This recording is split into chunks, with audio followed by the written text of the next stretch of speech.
Aideja knjiga, 100 zapisov in modrosti, spodaj je link. Hvala za podporo. Zdaj pa gremo lahko nazaj na epizodo. Čau.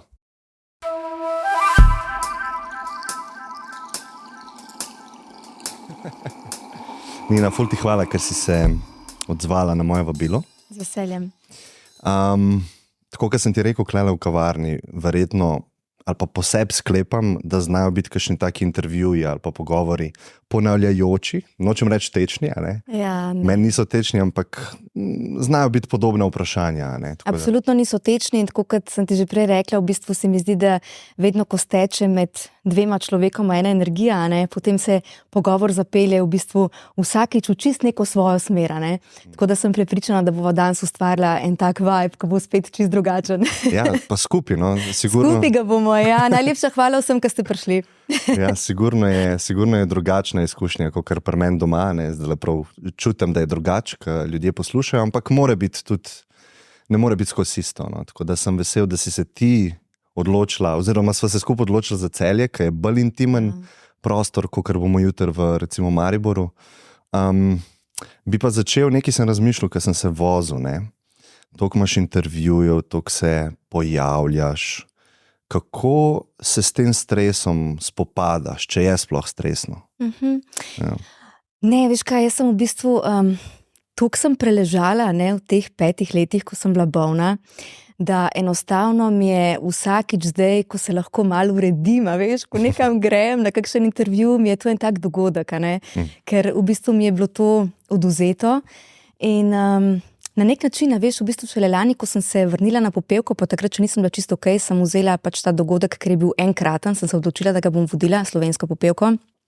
In nekako, ko sem stala na odru po tolikih letih, a ne, ti moram priznati, da sem v bistvu prvič v 15 plus letih začutila, da je pravzaprav oder del mojega poslanstva. Da je to res nekaj, kar imam rada. Ker nikoli se mi zdi prej, nisem tega tako čutila, bolj sem to jemala kot mogoče neko službo, pač neko delo, ki ga lahko upravljam sicer z veseljem, a ne, in sem bila hvaležna za to, ampak je na momente lahko pač tudi zelo stresno, sploh snemanje recimo po 2 oddaji na dan, naprimer, in tako, ne, to je bilo kar tako, je bilo stresno in težko v bistvu takrat že zelo uživaš, ampak to včasih postane, a veš, tako ena taka rutina, ne.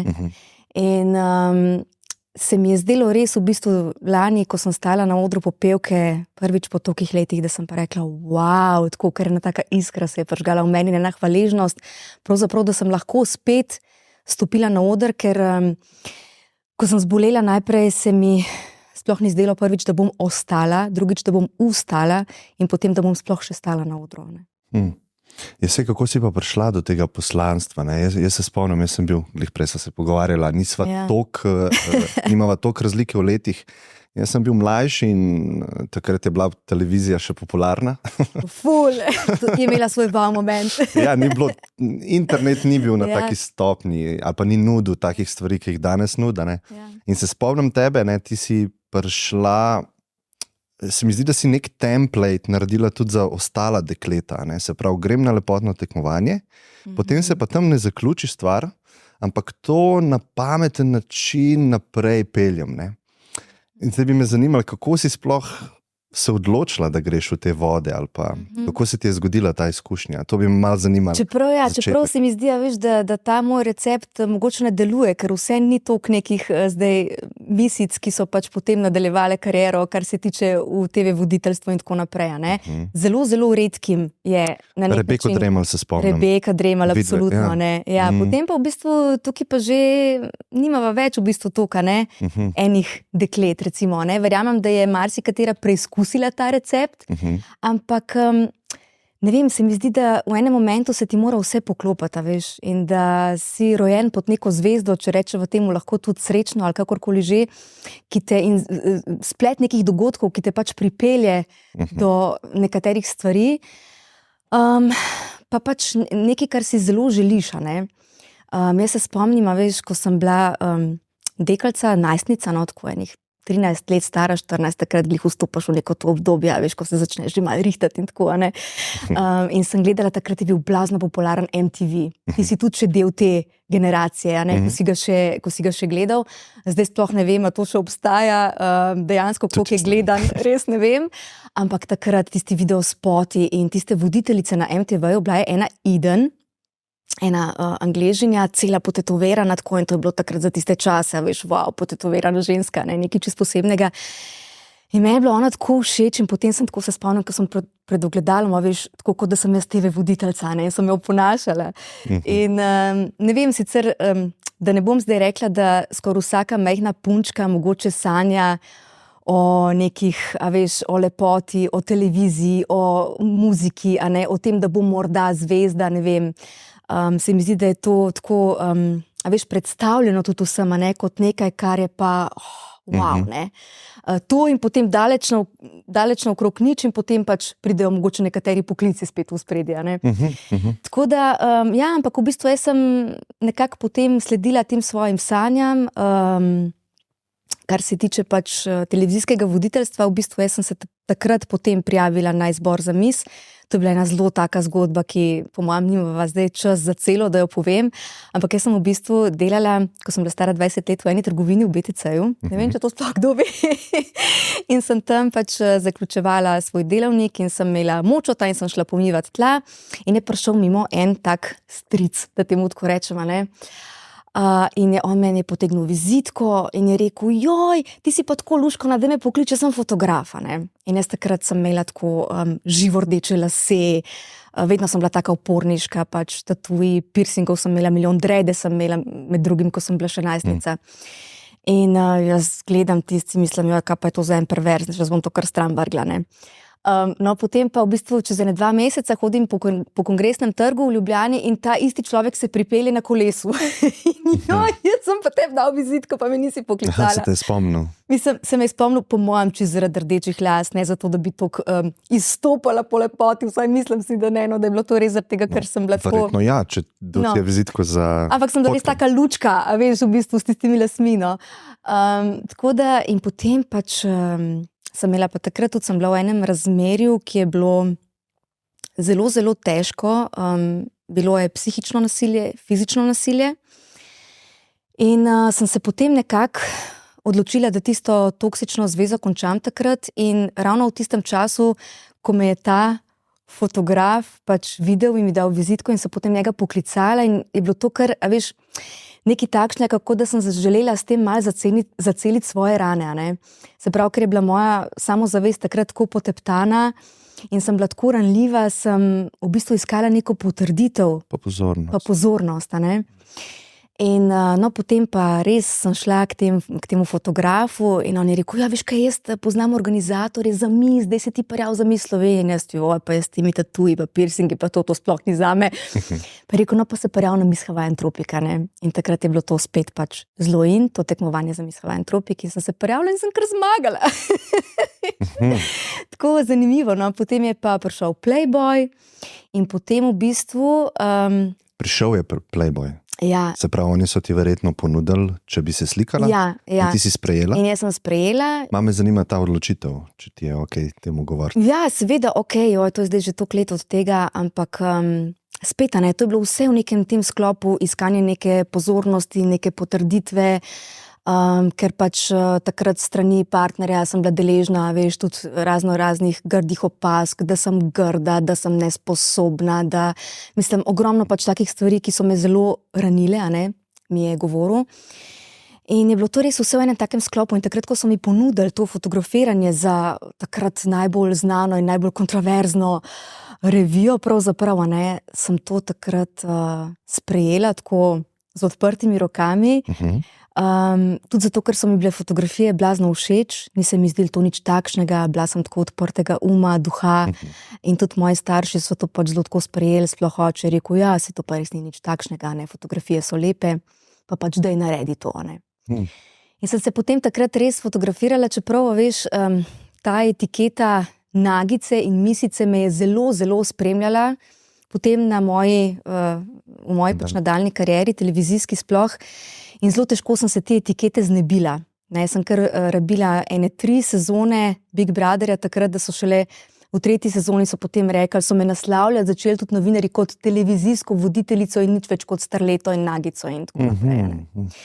Tako da... Ja, jaz se spomnim, kaj je Leonardo DiCaprio govoril o tem problemu, ko je sprejel tisto vlogo v Titaniku in postal svetovno tako, res znan. Ne? Res znan, ja. In potem so do njega prihajale same ponudbe za romantične filme. On je pa hotel biti na tistem nivoju tistih starih igralcev, Humphrey Bogarta in podobno. Jo, ja. On je bil od tega odmaknjen zelo daleč stran. Ja. In je mogel, prav govoril v intervjujih, koliko sem mogel zavrniti teh vlog, pa denarja, pa res čakati na prave vloge in koliko let je trajal, da sem si jaz zamenil ime, ne uprav ime, ampak spremenil percepcijo o sebi. Mogoče to malo podobna stvar. Ja. Res je malo podobna stvar. Ja, sicer potem tudi, jaz sem bila potem sanjska ženska, ker je pa, veš, res splet okoliščina. Ne? En novinar, ki je delal na Playboyu, je delal tudi na Pop TV. In takrat, ko so v bistvu imeli že sanjsko žensko 2, je potem ta dekalca se zaljubila izven pač tega šova in bili so fantje že zbrani in niso vedeli, kaj ne naredijo. On rekel, pokličite Nino, ona je ful modelka. In so res mene takrat poklicali. Nikoli ne bom pozabila, kako so me zaprli tam v eno sobo, so mi dali pogodbo na mizo, lahko sem imela telefon pri sebi in so rekli, pokliči mamo, očeta, prijateljco, ne vem, brata, kogarkoli želiš, ampak ti se moraš v 1 uri odločiti, a si ti naša sanjska ženska ali ne, ker jutri imamo snemanje. Ja. In jaz res pokličem mamo, brata, očeta, prijateljco, dejansko. In vsi pejt. In potem sem šla takrat v ta šov.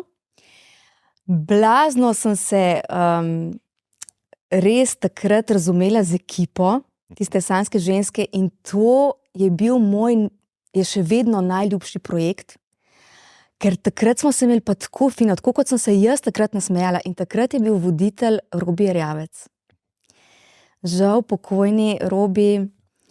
A veš, včasih se mi zdi, da kot da življenje ni čist fair, da prekmalu odidejo ljudje, ki so v bistvu tako polni energije, ki jih dojemamo tudi tako kot sončne ljudi, kot da se jim pravzaprav nič na tem svetu ne more zgoditi.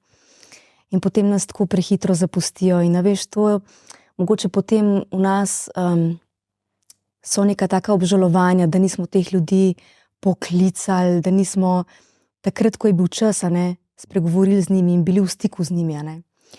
In res je bil to en čudovit, sončen človek in tako kot so se midva takrat nasmejala. Ampak Klemen, to je bilo tako, da so se tako smejala, da so se kamere tako tresle in kamermani so se z nama smejali. Tvoj smeh je zelo specifičen. Zelo specifičen, ja. Zdaj smo malo dobili. Ja, ok.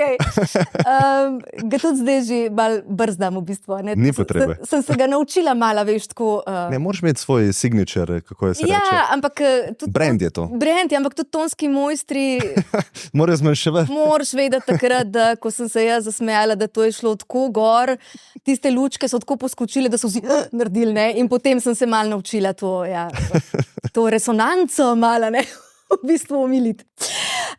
In res sva se tako smejala, po 1 uro, da se je meni razmazal make-up, on je čist zašvical, da so naj mogli popravljati tam in to so bila taka lepa snemanja, tako polna enega veselja, da res mislim čudovito. No in potem so me v bistvu takrat, ko smo zaključili ta projekt, so se pa odločili na Pop TV-ju, da bodo delali Big Brother in so povabili 10 znanih in manj znanih oseb, da smo se v bistvu udeležili ene audicije in jaz sem potem to audicijo takrat najbolje naredila. In tako sem postala televizijska voditeljica. Ja. Mislim, veš, kaj bi me zanimalo, ne? Ti si se pred veliko odločitvami znašla v življenju in nekatere stvari pa priložnosti si sprejela, verjetno jih večino nisi, tako predvidevam, se lahko poveš. Ponavadi tako velikih nisi. Ja. Kakšen je bil tvoj algoritem za odločanje, pa glede na to, da veliko mladih punc tudi to posluša, bi me zanimalo, da se žal dotakneva tega Playboya, pa če ga projicirava na zdajšen OnlyFans, pa rečeva, ok, zdaj imamo 21-letnico, razmišlja ali pa je že odprla OnlyFans, kaj bi Nina, ki ima izkušnjo Playboya, svetovala? Ne naredi tega. Ali lahko to malo Iskreno. razširva? Ja, zaradi tega, ker se mi zdi, da te to tako zelo zaznamuje. Ne? Sicer ne vem, kako je to danes dejansko v današnjem svetu pač biti neka mlada 20-letnica. Jaz bi tle predvsem bolj spregovorila o teh toksičnih lepotnih standardih. A ne? Botoks je postal del osebne higiene, filtri na Instagramu delajo dekleta pravzaprav neprepoznavna. Ne? Se mi zdi, da je to večja težava. In jaz v bistvu sem zagovornica naravnega staranja.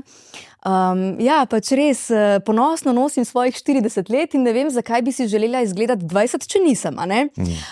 To ne pomeni, da nisem rada urejena, da nimam rada make-upa, absolutno se rada pač naličim in vse, ampak se mi zdi, da se moramo ženske dobro počutiti tudi takrat, ko smo povsem brez make-upa, brez filtrov, ker pač takšna je realnost in se mi zdi, da bolj kot to pokažemo, sploh na socialnih omrežjih, a ne, kakšne smo dejansko naravne, brez filtrov, brez make-upa, da to v bistvu, potem vidijo to te 20-letne punce, ki so obremenjene s svojim videzom, a ne?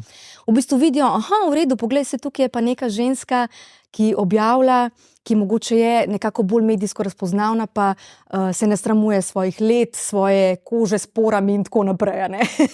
Ja. To se mi zdi pomembno sporočilo, no, v teh časih, tako da v bistvu ne vem, kako zelo zdaj en tak OnlyFans, a ne, zaznamuje ta dekleta, ker zdaj je tako eksplicitna vsebina, vse povsod na teh socialnih omrežjih prisotna, da ne vem, koliko je zdaj v bistvu tega, veš, wow momenta, ne, kot je bil takrat, ko sem se jaz slekla za Playboy, recimo, a ne. Ja, ampak OnlyFans, ne. Ne poznam tako dobro te platforme, da ne bo pomote, zdaj res malo tipam v temi, o čem govorim, a ne. Ne, bolj sem tako mislil, ne, še vedno je na Instagramu že zaradi pravil Instagrama neka jasna črta potegnjena, kaj je golota, kaj ni. Seveda, ja, je danes drugače na Instagramu, kot je bilo včasih na televiziji in podobno, ampak OnlyFans gre pa lahko do konca, ne. In zdaj te OnlyFans punce, večinoma, ne, te vsebine ostajajo na internetu zavedno, ne, zato ker nekdo sicer plača za dostop, ampak lahko to prenese na drugačne načine. Seveda. In te torrent portali obstajajo, slovenski, ker so bile vse te punce pač gor, ne. In to res ne moreš nikoli vzeti nazaj. Ja, to so res in to so tako... Zdaj ta Playboy, tiskana izdaja je bila, kje zdaj so te izvodi, ti imaš verjetno doma, mogoče za spomin, ampak to se ne da tako zelo enostavno prijeti. Vse se tudi pač na internetu, jaz mislim, če bi nekdo blazno brskal, ker zdaj sem leži zdaj bojo, iz leta ker sva 37, govorila. ampak ja, mogoče bodo zdaj kakšni mladje, ne tako, kako je pa Nina izgledala, ker je bila stara 20 let. Gremo pogledat, ja. Gremo pogledat, ne. Ampak dejansko, ja, to je nekaj, kar narediš in ostane zavedno, zato pri teh stvareh je res treba biti previden. Jaz mislim, da je danes tudi toliko na voljo enih drugih platform, kjer ti dejansko lahko pokažeš svoje talente, a ne? Ne samo svoje lepote, ampak dejansko svoje talente, pevske, voditeljske sposobnosti. Ne vem, če si artist, a ne umetnik, kako slikaš, kako rišeš, skratka, ogromno je teh platform, kjer lahko resnično pokažeš in pridejo v ospredje tvoji talenti, a ne. In to se mi zdi tako zelo v redu v bistvu, ne, da ima danes skoraj vsak možnost pač nekako pokazati svoje talente in priti na drug način v ospredje, no. Ja, saj verjamem, da je velik izziv, a ne, če si mlada punca, pa recimo tekmuješ z ostalimi mladimi puncami za pozornost, ki si jo želiš si pozornost fantov. In ena uporablja filter, ti zdaj ne boš, to je zdaj nek handicap za tebe v tej igri, ne. Ja. V bistvu drugmu to delamo, ne. Ja. Bolj ka sebe pušamo v ekstrem, s tem tudi pušamo druge okoli nas v ekstrem, ne. Res je. In pol spet sebe, ker moramo njih premagati, ne. Ja. Taka, ne vem, kako bi to igro sploh rešila, ne. Ja, res je, ja. Predvsem se mi zdi, da bi bilo fino, da se čim bolj zavedamo, nekoč sem prebrala en star hebrejski pregovor, ki pravi, da biti ali ne biti ni pravo vprašanje, ampak kakšen biti ali kakšen ne biti, a ne, to je pravo vprašanje. Tako da, ja, predvsem to se mi zdi, da je fino in pomembno, da se to sprašujemo večkrat vsakodnevno. Da živimo čim bolj tako v bistvu, da drugim ne škodujemo in da se zavedamo, da imamo zdaj mogoče v tem času glas, ki seže dejansko v 9. vas. Včasih je šlo to mogoče bolj od ust do ust, danes z enim klikom ti že v bistvu dosežeš toliko in toliko ljudi, sledilcev na Instagramu konkretno, in imaš v bistvu neko večjo odgovornost na nek način. In to odgovornost razumeti, da jo imaš in z njo živeti. In prej si me spraševal o odločitvah, kakšne so bile, o algoritmu. Tudi v knjigi zapišem, da v bistvu ni najtežje v življenju sprejemati odločitve, težje je z odločitvami živeti. In jaz marsikaj, ko si mi prej, tvoje vprašanje je tudi bilo, kaj sem sprejemala in kaj ne, marsikaj sem zavrnila že takrat, v bistvu, ko sem začenjala po Big Brotherju, konkretno recimo so mi ponudili tudi, ne vem, da bi vodila kmetijo, pa sem takrat to zavrnila iz tega razloga, ker se pač ni skladala z mojimi načeli, ker jaz sem blazna zagovornica živali in tam recimo so bile koline tudi na sporedu, na tem programu, da tako rečeva, in sem rekla, ne, pač tega pa preprosto jaz ne bom vodila, ker to ni v skladu z mojimi načeli in sem to takrat zavrnila, sicer mi je zelo žugal takrat kreativni producent je rekel, ja, veš, jaz mislim, da si naredila veliko napako, ampak jaz to ne štejem kot napako, jaz si to štejem kot eno tako vrlino, da sem v bistvu lahko zavrnila takrat še kot neka začetnica pravzaprav, tudi ponujeni denar in tako naprej, ampak preprosto sem se odločala res po svoji vesti, čeprav danes, jaz sem sicer kot voditeljica Big Brotherja, torej reality šova začela, ampak danes recimo Big Brotherja ne bi mogla več voditi, sem to prerasla, koncept mi ni več. Tudi ta koncept ni več pač del mojih načel. Ja, človek se spreminja, ni to napaka. Ja. Absolutno, ni to napaka, tudi ne jemljem to kot napako, ker sem se v tistih letih na televiziji, pač konkretno na Popu, pač največ naučila vse pravzaprav takrat o voditeljstvu in je bila potem pač tudi to moja nadaljna kariera in je televizija velika ljubezen. Ampak ja, danes v bistvu pa še bolj bom izbirala, kaj bom počela. Prej si omenila nekaj, da ne bi šla v zgodbo, ker bo preveč časa vzela. Ne vem, če si kdaj videla kakšno mojo epizodo. S tem se ne ukvarjamo. Sem sam hotel reči, da imaš ful časa. Super, ful dober.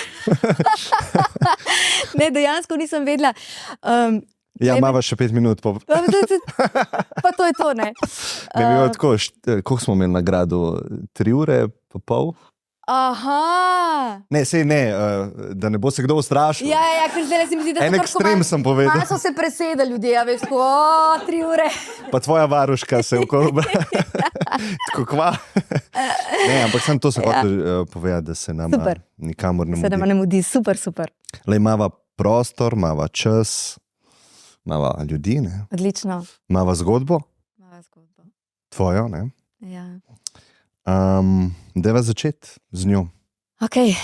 Ne bom nič probil preveč usmerjati, ne?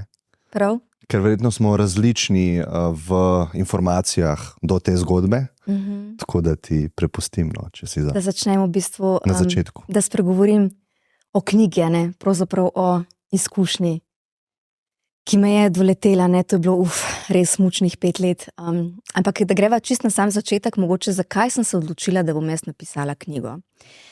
Bilo mi je to nepredstavljivo. Nikoli v življenju si nisem mislila, da bom napisala knjigo. Res ne, ker se mi je zdelo, da za to potrebuješ pač neke določene sposobnosti, en talent, ogromno besednega zaklada, ki pač mora takrat steči, ko ti začneš pisati, in nikoli se mi ni zdelo pravzaprav, ne vem, da bi pa jaz lahko napisala knjigo. Sem pa en tak bukvožer, res, ko obožujem knjige, zelo veliko berem. Zdaj sicer malo manj, ker pač imam še sinčka, pa zdaj sem končno zaživela na novo z družino, ker sem toliko let pač preležala. Pa Instagram imaš zdaj, ne? Tako da. Instagram imam zdaj, ja, pred 2 meseci sem ga odprla. Ampak tako, moram reči, da res ne posvečam temu tako prevelike pozornosti, zelo doziram, ker mi je res pomemben ta čas z družino, ga ne zamenjam za noben Instagram. Tako da v bistvu sem tudi tukaj malo previdna, tako da rečem. V glavnem tudi ko sem obležala, sem pa zvočnice lahko poslušala in sem jih preposlušala preko 80. In dejansko v bistvu potem takrat, ko sem obležala in ko sem bila tako nerazumljena strani medicinske stroke, in sem videla, da tole pa pelje v eno smer, ki pa v bistvu ni dobra zame, ko sem začela iskati diagnozo, ne. In trmasta kot sem, pač si nisem dopustila, da bi mi zdravniki, pa čeprav so avtoriteta na tem področju, da bi mi vsiljevali diagnozo, za katero sem jaz vedela, da ni prava. Ker napačne diagnoze pripeljejo do napačnega zdravljenja, ne. In takrat v bistvu, ko sem videla, da ne bom dobila podpore s te strani, kar je bilo izjemno težko, sem si rekla, okej, če bom jaz kdaj ozdravela, če bom kdaj lahko spet vstala, bom to izkušnjo zagotovo zapisala. In potem v bistvu po 4 letih, ko sem bila še bolna in sem dejansko lahko sedela nekaj minut z računalnikom, ker mora tukaj steči ta kreativni proces. Mogla sem vstati iz pogroma, iz v bistvu kataklizmičnih razsežnosti, kar se tiče samozavesti. Čutila sem, da je moja materinskost pohabljena, ženskost, da je šla v 3 krasne. Skratka, soočala sem se z občutki krivde, strahu. In nekako v bistvu potem sem mogoče začutila, da bo to pisanje, da spet vzpostavim ta stik s kreativo, ker sem tako očitno pač bitje, ki rado ustvarja.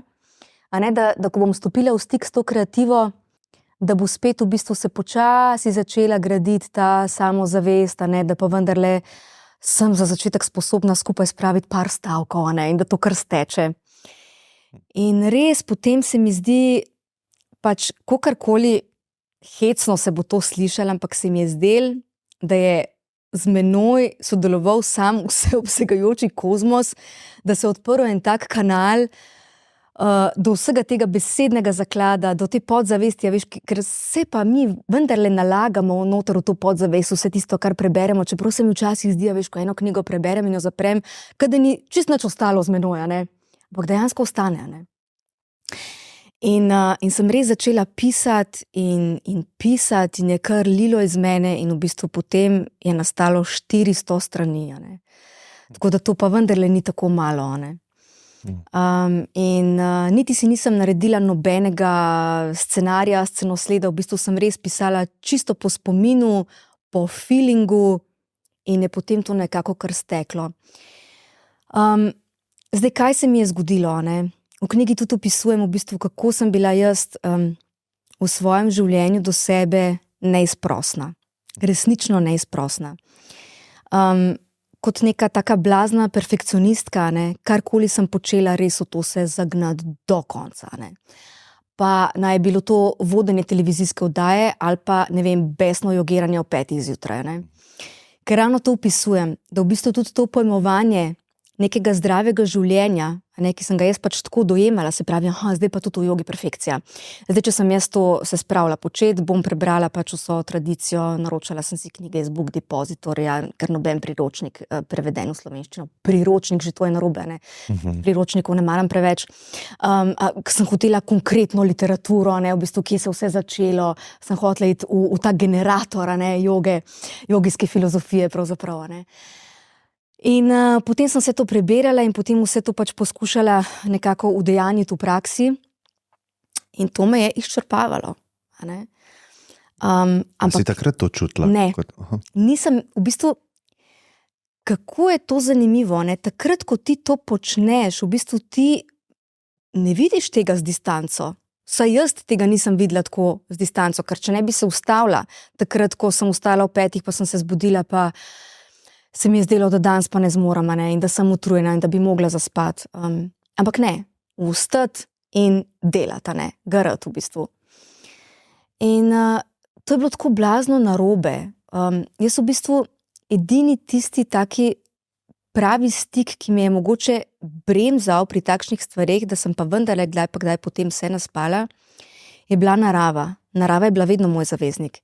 In jaz, ko sem šla v gozd, ko sem stopala tiho tam po gozdnih stezah in čutila vsak list pod stopali in dihala tisti gozdni zrak, takrat v bistvu sem prišla v en tak stik s seboj, z nekim mirom in edino to me je v bistvu obvarovala, je bilo varovalo že za vsa ta leta prej, da nisem izgorela, ne. Ampak zdaj ta termin izgorelost je tako zelo zguncan. Dan danes ga zelo tako se ga uporablja, izgorelost. Ne. Zato sem tudi v knjigi zelo podrobno opisala sindrom kronične utrujenosti z mialgičnim encefalitisom, ki pa je konkretna fizična bolezen. In to je takrat, ko se izgorelost dejansko prevesi v neko tako res očitno težko patologijo. Fizična si rekla. Fizična. Izhaja pa iz psihičnega dela. Ne Ok. vedno. Ne vedno. Zdaj, pri meni je zelo specifična situacija. Zdaj, jaz govorim o tem, da sem se že prej izčrpavala. Ne? Ampak kadar je šlo za službo ali pa za pač to športanje, jogiranje, karkoli sem se jaz mogoče znala, nekako mi je dal potem ta moj notranji glas, ok, zdaj se je pa treba ustaviti. In sem potem tiste meje nisem prestopila. Potem sem pa jaz postala mama. In materinstvo je čudovito. Jaz mislim, da tukaj je kar nekaj mamic danes. In to je res tako izpolnjujoče. Mama je ponosna mama. Ja, nikoli nisi nase tako ponosen, kot si ponosen na svojega otroka. A imam prav, gospa, je tako, res je to, ko občutiš ta ponos do svojega otroka, to je nekaj neverjetnega. Vam verjamem. Res. Res. Ampak hočem povedati, da v bistvu je to zelo specifična situacija. In da tukaj v bistvu pa jaz nekako sem se spet seveda zagnala v to materinstvo kot perfekcionistka, jaz bom popolna mama, popolna žena. Ampak dejansko sem v bistvu pozabila nase, pa ne toliko pozabila nase, v bistvu ne obstaja pri materinstvu zdaj neka lestvica, kjer se pa ti pač ustaviš, kjer je pa zdaj piše gor, stop, dovolj in zdaj ti prideš do te neke svoje meje, in potem ti vsi rečejo, no, zdaj se je pa treba ustaviti, ne vem, je treba postaviti meje, prenehi to dojiti, kakorkoli. In a veš, ti moram povedati, da mogoče tudi zaradi tega, ker sem neka poznana medijska osebnost, da sem bila tudi tako obravnavana na začetku pri nekaterih zdravnikih, ki sem jih opisala, ker so bili zelo tako, kot da se pa jaz zdaj obnašam tako malo, da sem razvajena. V bistvu, da pač, ja, veste, gospa, to tako je, pač skrbeti za otroka, so pač neprespane noči. Tako malo vzvišeno, malo pokroviteljsko, so se obnašali do mene. Jaz pa dejansko, v bistvu, ker sem bila tako polna tega adrenalina, ker sem 24 ur skrbela za tega mojega otročka, čudovitega, neskončno ljubkega, in nisem znala postaviti meje, čeprav se spomnim dobro, kako so mi v jeseniški porodnišnici rekli, ko sem rodila, gospa, treba bo postaviti meje, tudi pri dojenju, res ne smete pozabiti nase, ker tako bo imel vaš otrok največ od vas. Če boste pozabili, če vas bo zmanjkalo zase, vas bo zmanjkalo tudi za njega. In to je taka resnica. Ampak jaz preprosto sem mislila, da me bo ta brezpogojna ljubezen do mojega sina gnala preko mojih meja. Ampak tako zapišem v knjigi, da moje telo se s tem ni strinjalo. Očitno je pa stvarstvo imelo tudi svoje načrte, ker v knjigi se večkrat obrnem na Boga. Ker se mi zdi, da ko pa doživiš eno tako izkušnjo, včasih, vsaj meni se je zdelo na momente, da mi je ostalo samo še to, da se lahko samo še na Boga obrnem. In ga prosim enkrat, da naj mi pomaga, da bom okej, in v enem momentu tudi pač, da naj me vzame k sebi, ker je bilo pač prehudo. Ampak kaj hočem zdaj izluščati? To, da je v bistvu bila, zaradi tega, ker se je meni to zgodilo 7 mesecev po porodu, da sem potem jaz popolnoma kolapsirala v enem momentu, ker pač ta utrujenost se je stopnjevala. Jaz še kar nisem postavila svojih meja, ko sem želela po noči zaspati, ker moj mož je čudovit in je pač res mi priskočil na pomoč, tako da sem si jaz recimo samo načrpala mleko, pa ga je potem on nahranil, fantka najinga, zaradi tega, ker če sem ga jaz vzela v naročje, se je hotel crkljati in je potem to trajalo 2-3 ure. Ampak jaz potem, ko sem se ulegla nazaj, tudi če je on nahranil Marlona, jaz nisem mogla več nazaj zaspati. Jaz sem bila tako polna adrenalina in jaz sem zadnje 4 mesece, preden sem se sesula, sem spala po 2 uri na noč, 3 mogoče. In to je pač občutno premalo. In jaz verjamem, da morda kakšni ženski uspe tudi to, da lahko pač tako malo spi, ne vem, mogoče. Ampak različni smo si ljudje, a veš, in različne smo si ženske. Tudi ena ženska bo lahko imela 5 otrok, pa bo vse neprespane noči dala čez in bo vse v redu. Nekatere ženske pa pač imamo težave po porodu, kakorkoli je treba spregovoriti tudi o tem, da je materinstvo lahko tudi naporno na nek način. In dejansko potem v bistvu jaz sem se tako sesula v enem momentu, pač, da sem komaj še dihala, imela sem zamegljen vid. Res tako sem se spomnila takrat, kako je bilo recimo v srednji šoli, mislim, da v prvem letniku, veš, ko se dela ta Cooperjev test, ko greš laufat, in jaz nikoli nisem bila neka športnica. In ko sem odlaufala tisti Cooperjev test, tako res tisti, ko loviš sapo, ko čutiš v pljučih, tako veš, da te praska. No, jaz sem bila tako izčrpana, to potem, ko sem zbolela za sindromom kronične utrujenosti, na takem nivoju v bistvu, da dejansko me je večkrat na dan dušilo, pa ne od tesnobe, zato tukaj zdaj hočem zelo ločiti to. Kaj so v bistvu panični napadi, kaj pomeni depresija, kaj pomeni anksioznost in kaj pomeni bolezen na fizični ravni, pa čeprav te je do tega na nek način pripeljala tudi psiha. Ampak se pravim, zelo specifična situacija, materinstvo, res je, nisem se znala ustaviti, ampak nihče mi tudi ni nekako predlagal, takrat že, ko sem bila zelo izmučena, da pa res bo treba poskrbeti zase. Ja, no, saj to sem mislil, da ti da malo zadihati. Saj to sem glih mislil, psiha... Da bom spila. Ja, psiha nekako deluje, pa vpliva na hormonski sistem deluje na fizično telo, ki potem spet vpliva na psiho. In to je vse zelo povezano. Ja, ampak, a veš, tudi recimo nekdo, ki zboli za neko konkretno pač fizično boleznjo, če zdaj rečeva, ne vem, diagnoza rak, ki je grozljiva, ampak tudi zdravniki naslavljajo, se pravi, simptomatiko telesno. In jaz verjamem, da bi vsak človek, ki zboli za neko hudo obliko katerekoli bolezni, bi bilo v bistvu prav, da ima tudi podporo strani duševnega zdravja. Ampak je treba pa naslavljati tudi fizično telo. In tako je bilo pač tudi pri meni potrebno naslavljati fizično telo. Ker meni so se, v bistvu pri tej bolezni gre za mitohondrijsko disfunkcijo. Ne bomo zdaj pač šla prav v ta znanstveni del, ki je v knjigi pač zelo podrobno opisan. Ampak dejansko adenozintrifosfat, ki ga tvorijo naši mitohondriji, je ena taka energetska univerzalna valuta v našem telesu, to je v bistvu življenje. ATP se proizvaja vsak dan, vsako minuto, vsako sekundo, zato smo živi. In tukaj pri sindromu kronične utrujenosti se pač nastane deficit pri proizvodnji ATP-ja. In treba je v bistvu zdaj spodbujati celice, da spet začnejo tvoriti ATP v nekih zadostnih količinah, ampak ko se enkrat telo tako sesuje, to ni več par tednov, par mesecev, to traja leta lahko. In jaz sem res dobila v bistvu, sem zbolela za najhujšo obliko pravzaprav sindroma kronične utrujenosti z mialgičnim encefalitisom, kar pomeni pač še dodatna vnetja.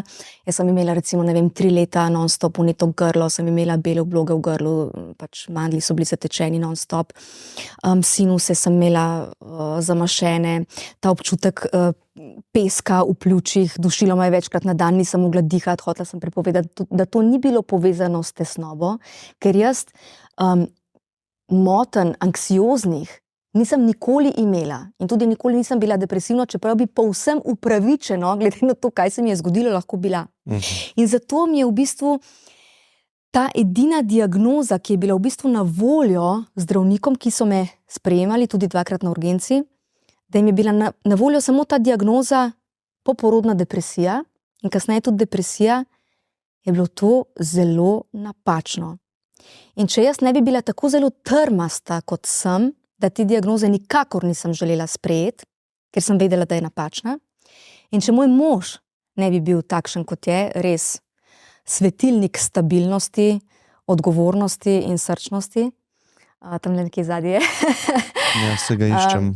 Če ne bi bil on takšen, če mi ne bi v bistvu verjel in mi stal ob strani, se ta zgodba najina, moja, ne bi končala s srečnim koncem. V to sem prepričana. Tako da, zato sem se v bistvu tudi razpisala na 400 straneh, ne samo, da je to pač avtobiografski roman, kjer opisujem svojo izkušnjo, ampak je tudi študija o sindromu kronične utrujenosti z mialgičnim encefalitisom in je eno tako, dajva reči, tako prijazno povabilo, morda za kakšnega zdravnika, da si to prebere, to izkušnjo, te študije, ki sem jih pač povzela od tujih zdravnikov, da bo mogoče pa vendarle kdo, ki ima podobno simptomatiko kot jaz, lahko hitreje in bolje obravnavan in drugače razumljen, kot sem bila sama.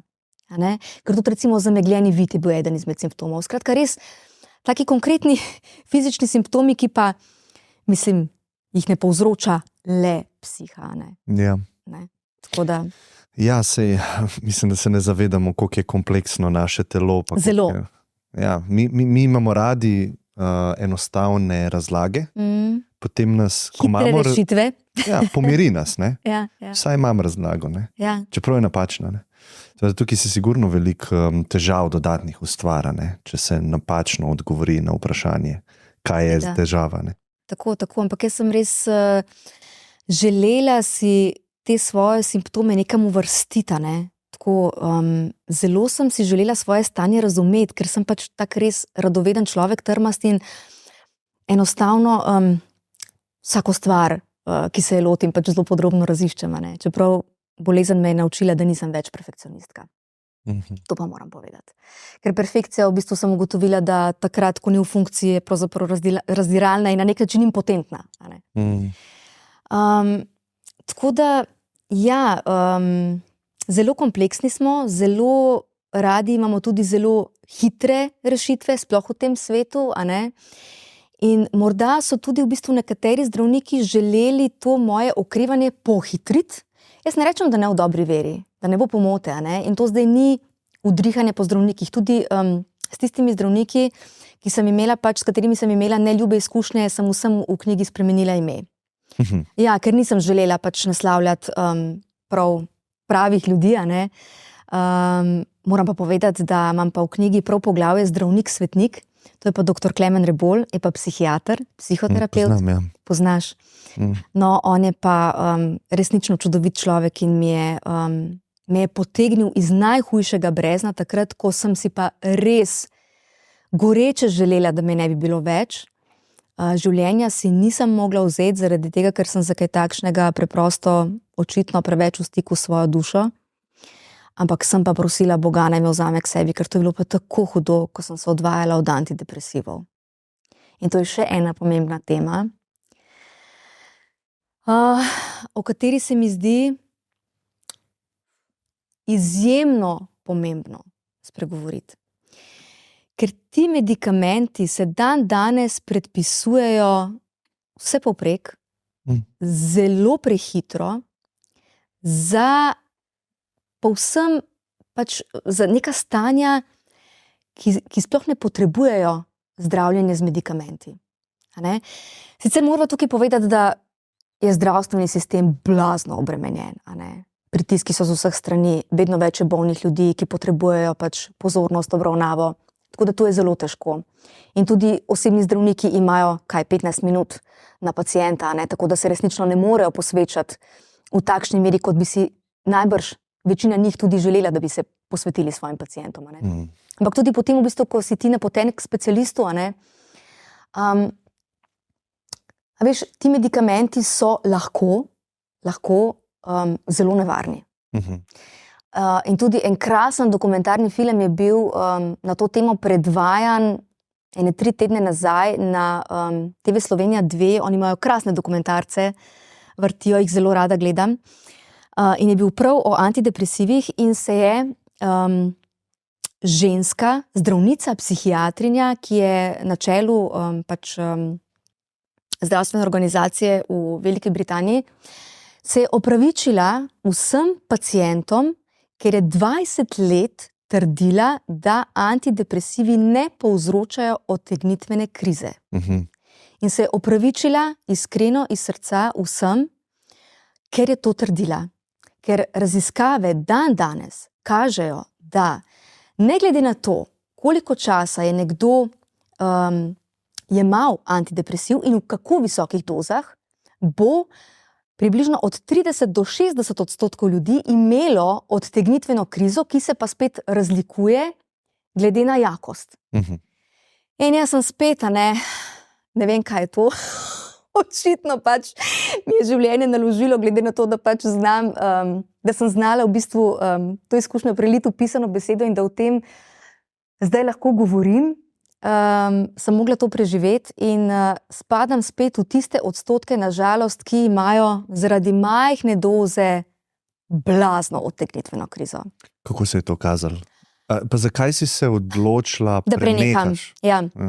V bistvu začelo se je tako, da je meni pač osebna zdravnica predpisala najmanjšo možno dozo Cipralexa, to je učinkovina, učinkovina escitalopram. To je res, tako, da govoriva o dozah, zdaj, če bojo to pač poznavalci tudi gledali, 2,5 mg in potem sem povišala samo na 5 mg, te doze gredo terapevtske do 20 mg in morda nekatere tudi do 50 v redkih primerih. Skratka, to je res. Ena psihoterapevtka, psihiatrinja se je izrazila, ko je moj mož klical, ko sem imela odtegnitveni sindrom, da to je pa blaža ožegan, da je to nemogoče, da imam jaz od takšne doze. Takšen odtegnitveni sindrom, ki je bil pač še hujši, seveda zaradi kombinacije z boleznijo. Ampak v bistvu meni so takrat predpisali ta medikament zaradi tega, ker so mi rekli, da mi bo pomagal pri spanju. Ker še en brutalen simptom sindroma kronične utrujenosti je pa nespečnost. Se pravi, ti si uničen tako, jaz niti nisem mogla prvi 2 leti sama pod tuš pojesti za mizo obroka, mož mi je hrano nosil v posteljo. Skratka, bilo je res brutalno, tudi govoriti nisem mogla, vse tisto, kar boste prebirali v knjigi, če jo boste brali, vse tisto, kar v bistvu tisti dialogi, ki so v knjigi, to je pravzaprav vse, kar sem jaz v tistih nekaj letih izrekla, ker nisem imela energije, preprosto me vsak stavek mi je predstavljal nepredstavljivo utrujenost. Se pravi, ti si glavno, samo da preverim, ti si glavno stvar, ki si jo čutila, je izredno izčrpanost, pa utrujenost, pa nisi mogla v bistvu delati akcij. Funkcionirati, absolutno funkcionirati, jaz nisem mogla govoriti, to je bilo, se pravi, moje življenje je viselo na nitki, jaz sem obležala, to je bilo res, tudi glasu nisem imela, mislim, res, to je bilo. Potem sem se naučila v bistvu, da sem pravzaprav imela potencialno odpoved vseh notranjih organov.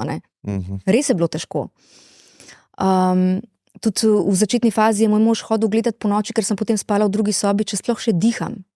On je prevzel blazno odgovornost nase za hirajočega človeka, za katerega ne ve, ali bo danes ostal živ ali ne. Najlažje bi mu bilo, da bi me dal v bolnico, kot so to pač tudi samo prigovarjali, da naj bi me hospitalizirali na psihiatrijo. Ampak on je tebi nekako zaupal. On je meni zaupal, ja. Kako ti je pa delal v tem času, če smo se zdaj osredotočili na telo, pa občutke, ti se počutila izredno utrujeno, pa izredno izčrpano, nek ekstrem izčrpanosti. Kako ti je pa takrat deloval? Je bil tudi izčrpan ali je delal, pa si se zavedala? Zdaj mogoče samo, če se čisto dotaknem samo še te odtegnitvene krize, pa bom potem odgovorila na tvoje vprašanje, da nekako dobiva zdaj to celoto, ker si mi vprašal, kako se je to kazalo. Jaz v bistvu nekako po 7 dneh, ko sem prenehala z medikamentom, imela sem 5 mg, potem sem zmanjšala dozo na 2,5 mg, tako kot se to pač naj bi naredilo, ko prenehaš z jemanjem. In potem pač manj od te doze ne gre in takrat prekineš z jemanjem. In v knjigi zapišem, da tako kot je Bog potreboval 7 dni, da je ustvaril svet, tako je ta odtegnitvena kriza potrebovala 7 dni, da se je zagnala v vsej svoji šokantni krvoločnosti. Mene je treslo, to je bilo tako, celo telo se mi je treslo, kot da me stresa elektrika. Glavobole sem imela takšne, kot da mi nekdo želi z razbeljenimi vilicami spuliti možgane. Imela sem krvavenje z nosu, kri mi je tekla, zbujala sem se na okrvavljeni blazini, recimo. Imela sem 8 tednov driske, tako me je izčrpalo, bruhala sem. Da ne govorim o psihozah, kako sem videla samo sebe, s prerezanimi žilami, s prerezanim vratom. Skratka, to je bilo tako grozljivo, ampak tako grozljivo. Pa govorim samo o nekaterih simptomih. Bruksizem je eden izmed njih, to je v bistvu, ko ti čeljust skupaj vleče, zobe, ne moreš normalno odpreti ust. In kaj me je pa najbolj užalostilo, še bolj kot pa razjezilo, je pa to, da zdravniki niso priznali, da imam jaz odtegnitveni sindrom od antidepresivov. In zato danes lahko rečem samo to, da je treba biti pri teh medikamentih izjemno previden. Jaz ne govorim in nikoli nisem rekla, da morda nekdo antidepresiva ne potrebuje.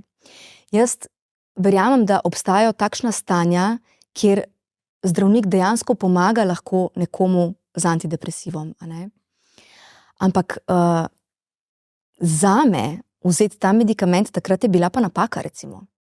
To lahko danes povem. Ne? In tudi takrat sem ga potem pač mogla vzeti nazaj, ker je bila odtegnitev prehuda, sem spet lovila življenje za rep. Tako da... Kaj je bila pa njihova razlaga, če so rekli, ne, ti nimaš odtegnitvenega sindroma? To so neke psihoze, ampak poglejte, jaz imam 8 tednov driske. Jaz sem izčrpana, imam 44 kilogramov, bruham. Že ko vzameš ven iz škatlice, v bistvu navodila za uporabo pravzaprav tega medikamenta so napisani tam lepo, stranski učinki, da se to pač lahko zgodi, že ko začneš z jemanjem in potem tudi, ko prenehaš z jemanjem. In tudi tam sem se naučila pravzaprav, da je to, da mi vreče skupaj čeljust, bruksizem. In ne vem, zakaj nekateri zdravniki še vedno te simptome zanikajo. In jih pripisujejo, ja pravzaprav ne vem čemu. Kar naenkrat se je zdaj pa meni zgodilo, da pa meni čeljust skupaj vleče in ne vem, pač vsi brutalni simptomi odtegnitve, ki so me pač takrat spremljali. No in takrat me je dobil potem v roke dr. Klemen Rebolj in sem mogla tako vzeti nazaj medikament, malo sva povišala dozo zaradi tega, ker da je čim prej prijelo, spet nazaj. Sem pa potem tudi v knjigi opisala eno metodo odvajanja s hiperboličnimi obliži. To je pa iznašel en farmacevt v kombinaciji z enim zdravnikom iz tujine. In pravzaprav gre za to, da obstajajo obliži in to moraš pač iti s svojim psihiatrom, te mora voditi skozi to, da potem, ko ti že zmanjšaš, v mojem primeru na 2,5 mg in ne gre manj, v bistvu potem dobiš v ta obliž dozo, ki je manjša od tega, kar ti lahko dejansko zaužiješ, in potem se to pač sprošča skozi kožo in v bistvu se odvajaš na tak način in mogoče doživiš odtegnitvene simptome, ampak ne v takšni meri, v taki srditosti, v takem navalu, kot takrat, ko pač prekineš s to najmanjšo dozo. In to odvajanje lahko traja tudi več let.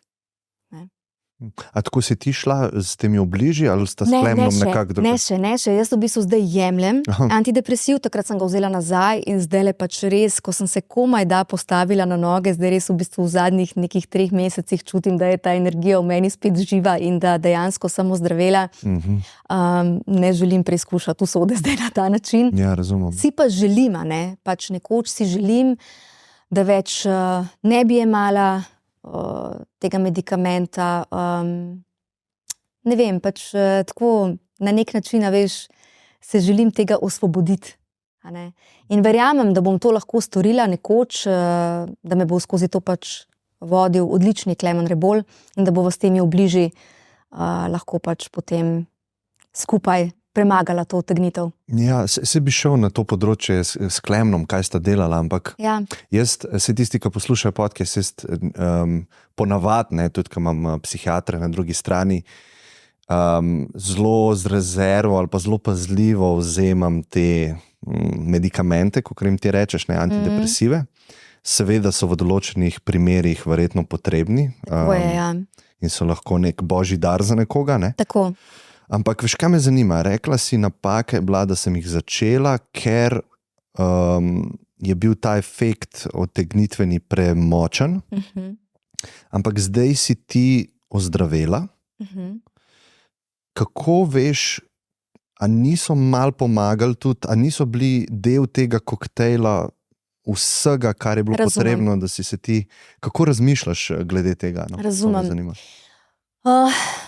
Zdaj, to sem tudi v knjigi iskrena, ne. Tega v bistvu niti ne vem zares. Čutim, kot da mi ta medikament pač ni pomagal, ker uspaval me ni, takrat zaradi tega je bil predpisan. In takrat sem tudi jaz bila v tako slabem stanju, pač fizičnem, da preprosto mislim, da, a veš, če bi imela jaz težave z depresijo, z anksioznostjo, bi mi ta medikament moral majčkeno pomagati, ne? Ampak mi ni. Saj že pri spanju bi ti mogel, Že pri spanju bi mi serotonina, mogel, ja, tako pa mi ni, a ne. Tako da v bistvu jaz ne bi rekla, da mi je pomagal tudi dan danes, ko ga jemljem, bom rekla, imam pravzaprav srečo, da name pravzaprav nikakor ne vpliva, a veš, jaz nimam nobenega občutka, da kakorkoli name vpliva, jaz ga pač pojem zato, ker ga moram, ker vem, kaj se bo zgodilo, če ga ne bom vzela.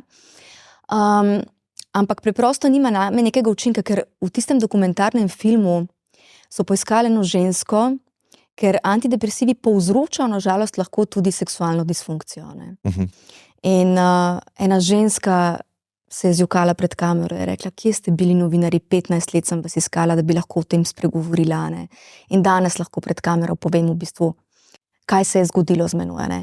Mogoče veš, oprosti, naslov tega Naslov, filma. ne vem. Bomo poiskali, pa bomo polinkali. Boste polinkali, ja. Tako da, ja, za nekatere verjamem, da je lahko pač tudi božji dar, ampak jaz mislim, no, da dejansko meni ta medikament, pa bodo zdaj verjetno v luft skočili kakšni psihiatri, pa bodo rekli, ja, ziher je pomagal, a ne. Ampak jaz dejansko lahko povem, da pač čutim tako, da mi tudi ta neka mala dozica pač ni pomagala. Meni so se mogle obnoviti celice, ATP se je moral začeti proizvajati v normalnih količinah, kar se pa tiče moje psihe, mojega uma, da se zdaj vrneva na to, a ne. Vidim, da dobro dela. Dobro dela, služi mi že vsa ta leta ful dobro in v bistvu, ko sem bila bolna, sem imela tudi malo ta brain fog, a veš, in sem se zelo ustrašila, ker sem tako res ful dober spomin, a ne. In mi res služi tudi pač pri televizijskih oddajah in tako, ne, zelo hitro si zapomnim scenarije in tako, in tudi ko sem pisala knjigo po spominu, a ne, je to letelo iz mene, tako da. Detajli, ja. Ja, res imam dober spomin in takrat sem se ustrašila, ko sem se kdaj, če se nisem spomnila, ali pa sem možu v parih letih, a ne, ko sem mu hotela nekaj povedati, potem pa me je kar zmanjkalo na sredini stavka. In sem se takrat blazno ustrašila, ne, da se nikoli ne bo vrnila ta sposobnost tega mojega spomina, tega mojega uma, v bistvu, da je tako živ in žuboreč, ne, tako kot je. Ampak se je to vrnilo, hvala Bogu. Tako da ja, kako sem takrat razmišljala?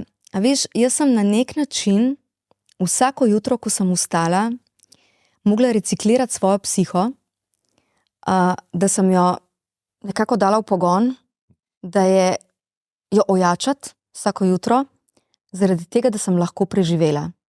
Da sem jaz lahko vsak dan sproti sprejela, da je to pač zdaj pot ozdravitve, ki bo trajala nekaj let in da bo težko. Težko bo gledati otroka iz postelje, kako odrašča, njegovo rano otroštvo. Čist povsem upravičeno bi lahko zapadla v depresijo, ampak sem si takrat rekla, ne, da to bo pa preveč. Da to bo pa preprosto preveč, da postanem pa še depresivna, potem se pa ne bom zmazala, ne. In, a veš, moram reči tukaj, da tudi v bistvu moj Marlon, ravno zaradi tega, ker je bila ta duša v meni tako živa, a veš, da je on to opazil, a ne, zelo lepo je napisala v predgovoru Nika Vistorovski, izjemna ženska, krasna novinarka, ko me je srečala po dolgem času, po parih letih, a ne, ko smo se videli, ko smo delali prvi intervju, takrat, ko še nisem bila čisto okej, ampak je napisala, oči se niso spremenile. Ne, tako ful dobro je napisala. In res se mi mogoče skozi ves ta čas se moje oči niso spremenile. Ta živost v očeh na nek način, ta trma, da ozdravim, to se ni spremenilo. Razen v enem momentu, ki pa mene blazno prestrašil, takrat, ko sem si goreče želela, ko sem se odvajala od antidepresivov, da me ne bi bilo več, ko sem se pa takrat pogledala v ogledalo, sem se pa zgrozila, ker takrat pa tega žara v očeh ni bilo. Ne. Ampak ga je prižgal dr. Klemen Rebolj. In zato sem mu neskončno hvaležna. Kaj sta počela? Ja, Kako se on tega lotil, to me zanima, ta proces. ja, glej, zdaj tako. Jaz takrat v bistvu nisem bila sposobna dejansko imeti terapije kot take. In midva se takrat nisva šla psihoterapije, ker sem bila prešibka. Mene je takrat v njegovo ambulanto moj mož skoraj da prinesel, tako podpiral me, jaz nisem mogla hoditi. Posadil me je tja na tisti stol in sem bila čisto zgrbljena v tistem stolu. Komaj sem imela odprte oči. On je mene takrat videl. Rekel, Nina, kaj pa z vami delajo? A ne, mislim, res, tako je bil zgrožen. In potem, ko sem mu pač s težavo razložila, kaj se dogaja, je rekel, jo, mislim, pa kaj delajo z vami, kaj so vam sploh napisali antidepresiv? To mi je rekel. Vi sploh niste za tablete. Tudi jaz pri vas ne vidim nobenih anksioznosti, depresije. Mislim, ja, vi ste zbolela, izgorelost je bil vzrok, da ste vi izboleli, Nina, ampak mislim, da tudi imate pravo metodo zdravljenja, ne? In jaz vam bom pomagal, da spet to vašo živost dvigneva na nek nivo, ne? In prva stvar, ki je bila, mi je rekel, kaj rabite? Sem rekla, spat. Ker jaz že prej sem spala samo po največ 6 ur, ko sem jemala tudi pač pomirjevalo Helix, sicer spet v najmanjših možnih dozah, ampak sem ga jemala. In je takrat rekel, ok, nujno, morava nekaj napisati, ker do takrat, dokler vi ne začnete spati, je vsaka debata brez veze. In mi je res napisal, takrat antipsihotik, sem ga vzela in me je res uspaval. Potem je tudi antidepresiv prijel. In potem sem jaz dejansko prišla k njemu, mislim, da sem bila pri njemu vsega skupaj enih 10-krat, ker več pač nisem bila sposobna. Ampak takrat sem jaz k njemu hodila samo zato, da sva imela v bistvu ta nek dialog, kolikor sem ga bila sposobna, ker sem bila tako pošastno izčrpana, da sem lahko izrazila svoje občutke v tistem momentu, ne? Svojo nemoč, obnemoglost, kako se najbolj bičam zaradi tega, zaradi svojega otroka, ne? Zdaj še ta utegnitev, da se mi je že zdelo, da sem na dobri poti, zato sem tudi nehala antidepresiv jemati, ker se mi je prvič po 2 letih, ko sem ga takrat nehala jemati, zazdelo, da pa vendarle moje telo bo okrevalo, nekaj se je zgodilo in premik v počutju, a ne? Aha, ok, bo šlo, ta občutek v pljučih tega praskanja se je zmanjšal, ne? Glavoboli so se malo zmanjšali, v bistvu tako, ne? V bistvu sem začutila, aha, potem, ko sem jemala tudi enormne doze raznih prehranskih dopolnil, ki spodbujajo pač proizvodnjo ATP-ja, se mi je zazdelo, da pa jaz pa mogoče bom ok, ne? In takrat sem potem tudi zato prekinila jemanje antidepresiva. In takrat sva v bistvu res s Klemnom delala samo na tem, se pravi spet sprejemanje te situacije, dvigniti se iz tega brezna, da je vredno živeti, a ne? In ozdraveti zase, za sina, za moža. In res takrat sem se jaz hranila s to svetlostjo njegove duše. In tudi te njegove oči so tako bajne. Res so en tak, te Klemnove oči so en tak portal magični do njegove duše in jaz sem to videla in začutila in ta njegova duša me je v bistvu potem potegnila iz tega brezna, ja. Pa neka taka zelo spiritualna izkušnja, Ja, ne klasično terapevtska. Zelo racionalna. neklasično terapevtska, ja, res. To je ful lepo. Red bi mogoče o tem Bogu govoril s tabo, ki si imela odnos z njim. A si pred to težko izkušnjo imela kakšen odnos? Če ja, a je bil to ta polisti odnos med to težko izkušnjo, je bilo to nekaj drugega? Kako si to dojemala silo? A si dojemala to kot nekaj zunaj tebe, znotraj tebe? Ja, veš, zdi se mi, da takrat, ko ljudje čutimo, da obstaja nekaj večjega od nas, da smo pravzaprav šele takrat v stiku tudi s to neko ponižnostjo. In če znamo biti ponižni v življenju, ni slabo, ne? In se mi zdi, da ta stik z Bogom, da nas lahko nahrani in da pravzaprav v nekih težkih življenjskih situacijah lahko takrat, ko smo v stiku s to višjo silo, mogoče razumemo, kot da je to del nekega načrta. Zdaj se mogoče to sliši zelo tako, religiozno na nek način. Ne? Jaz v bistvu nisem v bistvu verna v smislu neke ideologije, ne? Ampak res pač samo čutim to neko višjo prezenco, ne, da temu tako rečem. Vem, da obstaja. Bila sem tudi prej pogosto v stiku z njo, sploh takrat, ko sem hodila v naravo. Takrat, veš, sem recimo hodila tako v en hrib tam blizu hiše, moje rodne hiše v Kamniku, kjer so starši doma zdaj. V bistvu v en tak hrib, tako hodiš in je zelo strm hrib in enih 5 kilometrov. In potem prideš do ene kapelce. In jaz sem se pred tisto kapelco vedno ustavila in sem zmolila, pač neko svojo molitev sem imela, ki sem jo uporabljala tudi v meditaciji od svetega Frančiška Asiškega. In to me je zelo zbliževalo tako z nečim večjim od mene. In takrat, ko sem bila bolna, sem imela tudi z mojim očetom en tak dialog. Pravzaprav je imel on monolog, no, tako.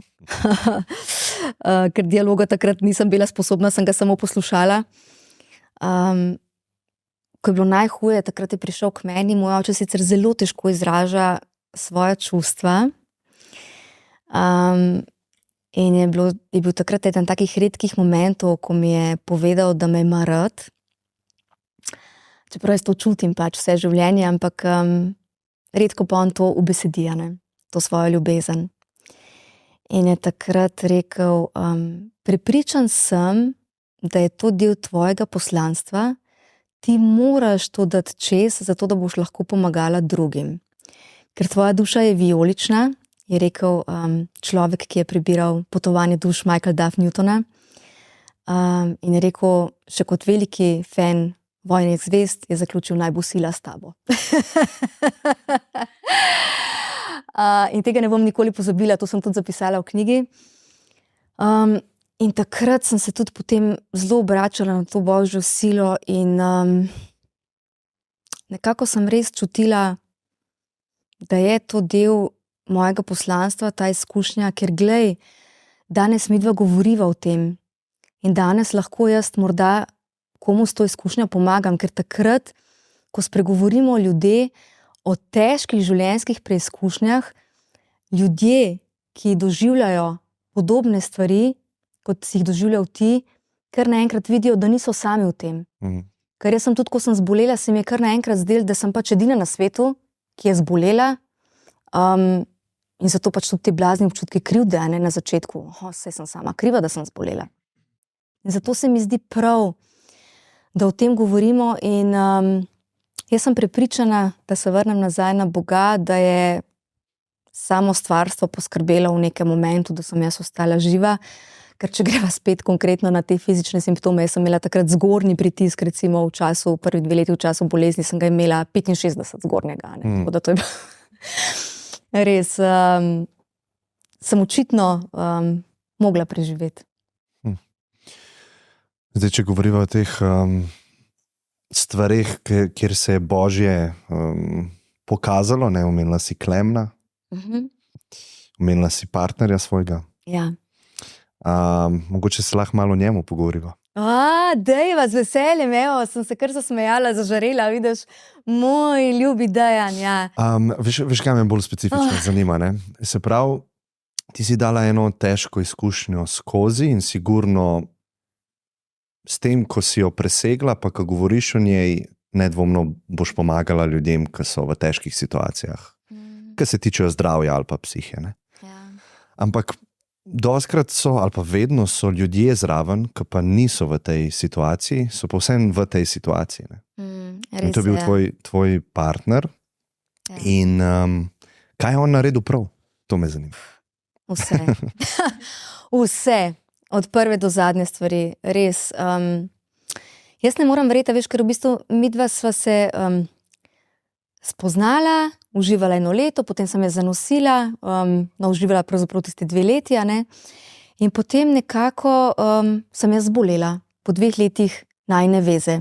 Tako da to je pravzaprav zelo, zelo hitro. Zelo hitro je prišla preizkušnja. Ta preizkušnja. težka, huda preizkušnja. In a veš, to, da je on tako čutil z mano, to, da je on mene tako razumel, imel takšen pristop, da je res meni verjel, ne pa tudi zdravnikom, ki so mu prigovarjali, da naj me vendarle, da ne pusti, da me hospitalizirajo na psihiatrijo, da pač tja sodim, a ne? Da je on to vse zavračal, da je verjel meni, ko sem ga prosila, da naj mi verjame in da je res pač prevzel to veliko odgovornost nase, a ne? Življenje človeka, partnerke. In naju je v bistvu potem ta izkušnja, ker veš, to so le leta neintime, a ne? In je težko, ni lahko. Ampak jaz nikoli nisem imela občutka, da se bo on predal, da bo odšel. In sem zaradi tega tudi ozdravela, po mojem. To je bil velik del tudi tega, da sem jaz ozdravela, ker sem imela takšno podporo. Ker če bi pa jaz bila nerazumljena še z njegove strani, se pa res, bi se pa to veliko, precej drugače končalo. No? In ta res njegova neusahljiva vera vame, to je bilo neverjetno, no? Neverjetno in v bistvu kako stabilen je ta človek. On je res tako en tak dober model za odlično psihohigieno. Kaj ste misliš točno? A veš, res, tako v bistvu, kako je psihično postavljen. Stoičen. Ja. Veš, kako je stabilen, ne? Kako v bistvu tudi njegovo razpoloženje pravzaprav nikoli ne niha. Jaz ga občudujem, ne? Jaz sem mislila takrat, ko sva se midva spoznala, kako bom zdaj jaz njega naučila, kako se meditira, pa kako se jogira, pa ne vem kaj še vse. Ne? In potem sem v bistvu zelo malo ugotovila, da je on moj jogijski mojster, ne jaz njegov. Ja, res. Odlično psihohigieno ima. Ja. Pa to si že prej videla, ko ste se spoznavala, pa spoznala? Ja, zelo hitro sem ugotovila, da je to človek, ki je postavljen, ki je realiziran, a ne? Ki nima pač nekih neizživetih sanj in je zato lahko samozavesten. In to je bilo tudi nekaj novega zame, ne? Kar se tiče strani partnerja, seveda pa, da ne bi bila kritična, ne, do preteklih zvez, tudi jaz sem mogla v marsičem dozoreti, a ne, da sem bila v bistvu pripravljena na nekoga, ki je bil tako zelo postavljen, da sem mu lahko bila kos. Ja, da se je tvoja frekvenca ujela z njegovo. Ja, treba biti zelo iskren, ne. Ja, to je zelo zanimivo.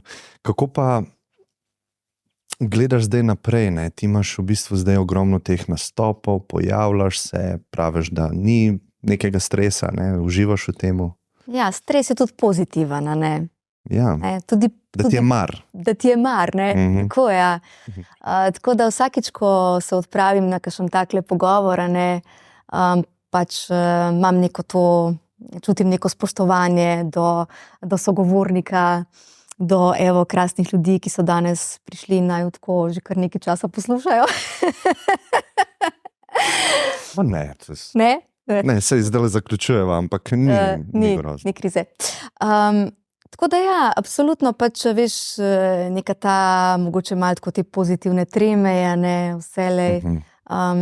Ampak si zelo doziram te nastope, intervjuje, ki jih odgovarjam, ne vse naenkrat, zaradi tega, ker je res pač moje zdravje na prvem mestu. In pač vsako tako druženje, ne, prijetno kot je, tudi pač mečkano izčrpa človeka, ne, zato je pač treba to dozirati. In danes tudi sem se naučila, da rečem ne, dovolj, stop. In tako ja, to sem se naučila. Ampak ne bi zdaj rekla, veš, stop, dovolj, ker je ta pogovor in tako cool in tako prijeten. Ja, se strinjam. Sej lahko daj narediva pri meni v studiu, a ne? Z veseljem. Pa gremo na 3 urce. Grejo. Ampak danes, da nas ne ven vrgali iz knjigarne. Tako. Lahko se še malo podružimo. Absolutno, z veseljem. Jaz bi se ti ful rad zahvalil, ker ker si rekla ja temu pogovoru, ampak nič, sam ker si. Joj, hvala Klemen, hvala tebi. Jaz se zelo veselim, da preberem tvojo knjigo. No, Res, ful se veselim. Tam le je tako v zadnji, malo je porinu nazaj, ne, kot da sem zdaj v spredju, ampak ne, prosim. Ful ti hvala za ta tvoj res krasen vibe, za tvoja iskrena vprašanja, za to, da so se tako pokonektala in da sva naredila en fajn podcast in da se bova zdaj podružila s temi čudovitimi ljudmi. Tako res ful ti hvala tudi tebi, ker si. Hvala, Nina.